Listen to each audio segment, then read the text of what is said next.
تسلیم بنی اسرائیل کی ایک عابدہ عورت کا قصہ سناتے ہوئے حضور فرماتے ہیں کہ بنی اسرائیل میں ایک نیک خاتون تھی،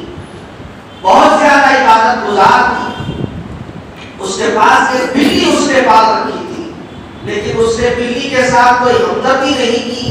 بلی کے ساتھ کوئی اس نے سلوک اس نے نہیں کیا، بلکہ بلی کو اس نے تڑپا کر مار ڈالا، اس کو کھانے کو نہیں دیتی، نہ ہی اس کو باہر چھوڑتی، بڑی عابدہ تھی۔ پھر ایک اور شخص کا حضور علیہ الصلوۃ والتسلیم نے قصہ سنایا کہ بنی اسرائیل کی ایک فاحشہ عورت تھی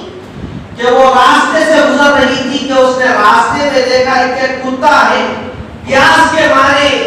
زمین پر لیٹا ہوا ہے اور اس کا دم ہے کہ نکلنے کو ہے، شدت کی پیاس اس کتے کو لگ رہی ہے۔ اس فاحشہ عورت نے دیکھا تو جذبہ ہمدردی،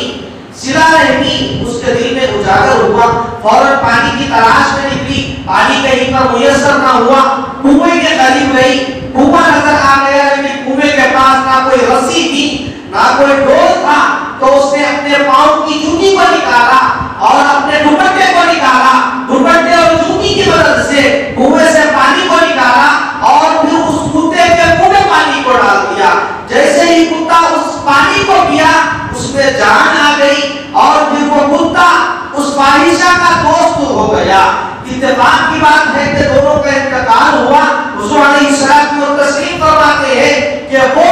جو عابدہ تھی، جو عبادت گزار تھی، اور پھر اس نے بلی کے ساتھ صلہ رحمی نہیں کی، اللہ تبارک و تعالیٰ نے اس کے ساتھ صلہ رحمی نہ کرنے کے سبب